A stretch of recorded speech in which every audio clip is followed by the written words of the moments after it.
What? What? What is football? It's just, oh my God. What's up, guys? It's Sean with the Sean Daily Football Channel, and I am back again today with you all for a Champions League review. Oh my God. This game is going to give me a heart attack. This game will be the end of me. I can guarantee that. Yeah, that's what's going to happen. I will.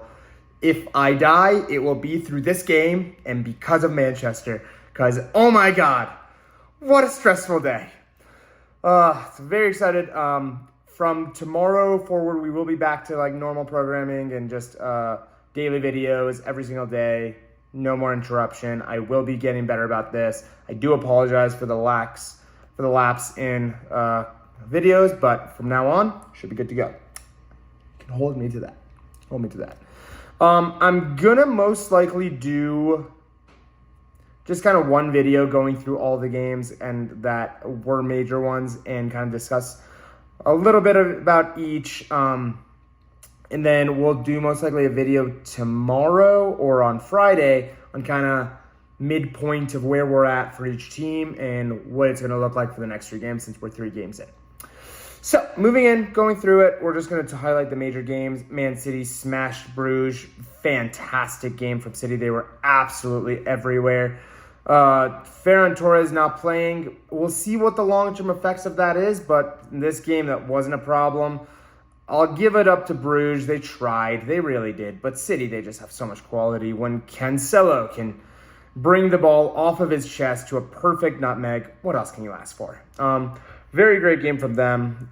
Moving on to Madrid. I'm just going to go over the big blowout games first so we then can discuss the major games that actually were worth talking about.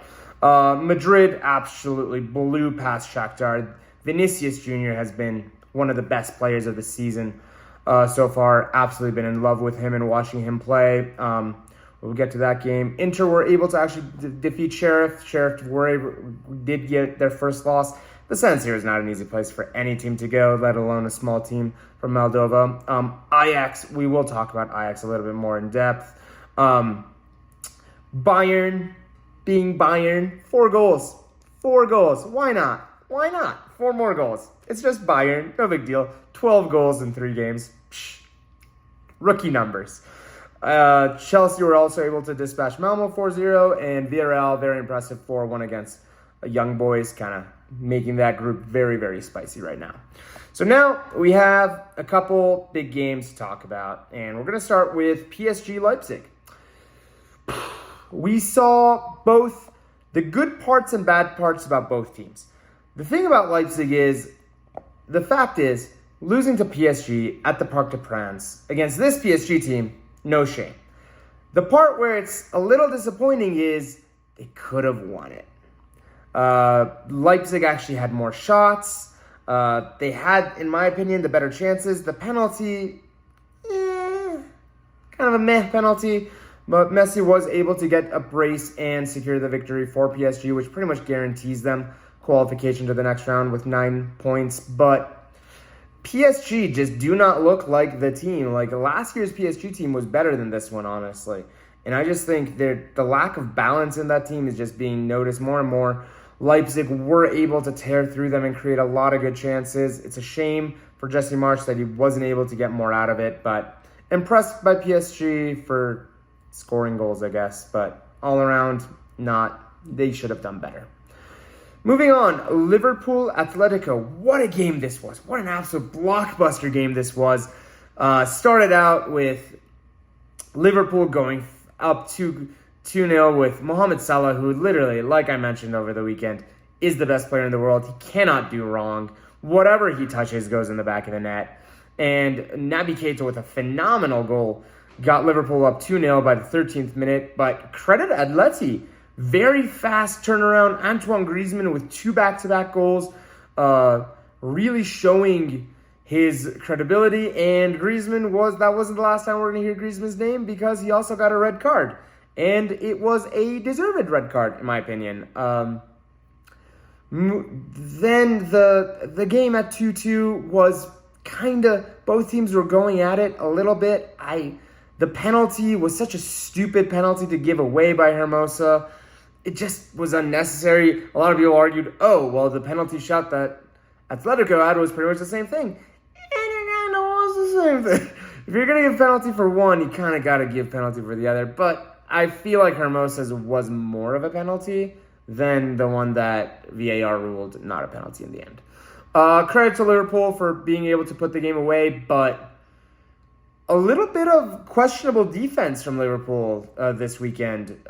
They need to shore something up because the same thing happened against AC Milan. They won 3-2 against them too. At the end of the day, the win is what matters, but 3 goals against Brentford, 2 against Milan, 2 against Atletico.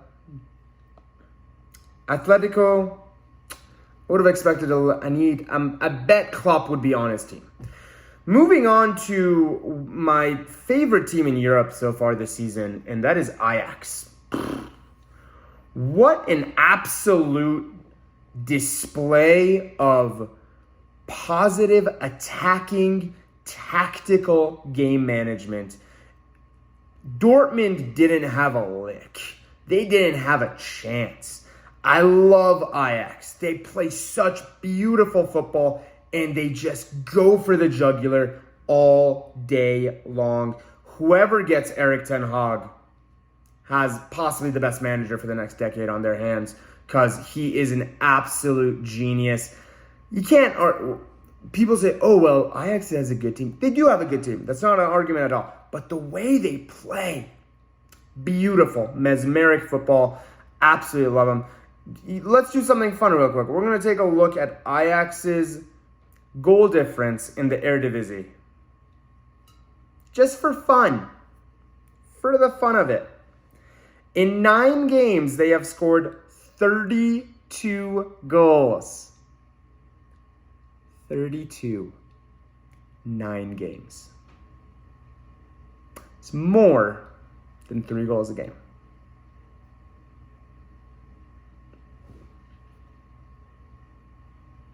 Anyway, moving on. Very impressed by them. I think I'm so happy for Sebastian Haller finally getting the recognition he deserved. I think he's been a phenomenal player all throughout, and this was a great result for him. We'll get to the United game at the end, but I also want to give a shout out to Porto. Being able to beat Milan is no easy feat. Milan are one of the better teams in Europe at the moment, and Porto were able to do a very solid display against them. I'm waiting for the Italians to start showing up a little bit more in the Champions League. Italians in Italy look different than they do in Europe. I don't know what exactly the mix is, but Inter pretty much seems like the only team who is up to scratch with the European style of play. But at the moment, it seems Milan are a little off pace. We'll see how that translates in the second half of the games.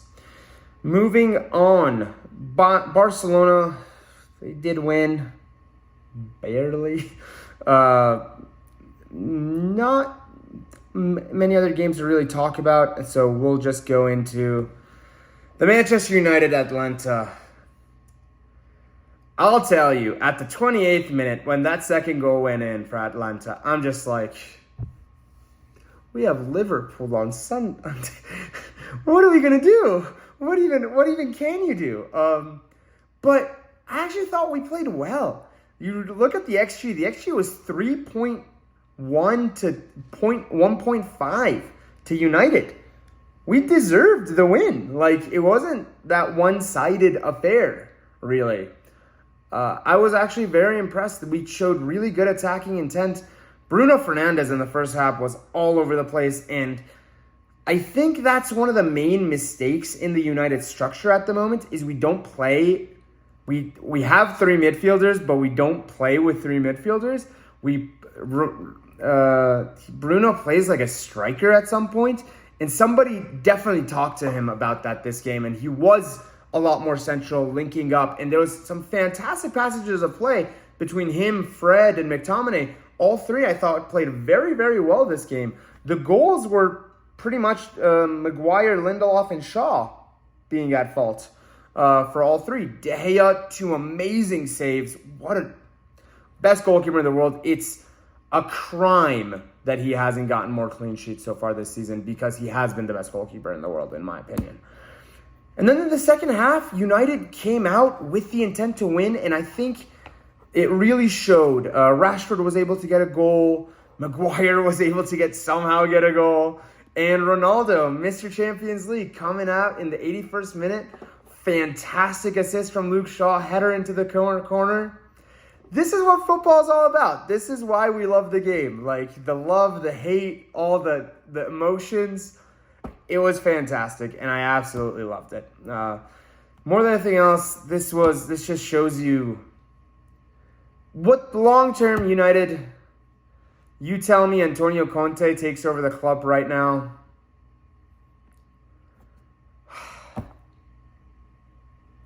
I'd say yes, honestly. I just want more consistency. Our team is so good. We deserve to play better.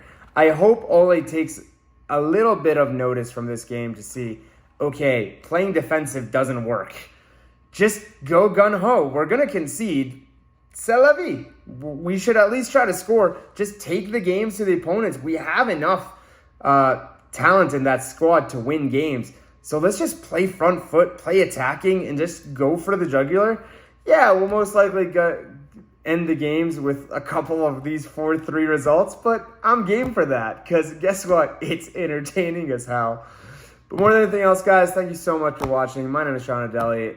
So glad to be back and doing these consistently, and I will be back with you tomorrow with the Premier League preview. Talk to you guys tomorrow. Bye-bye.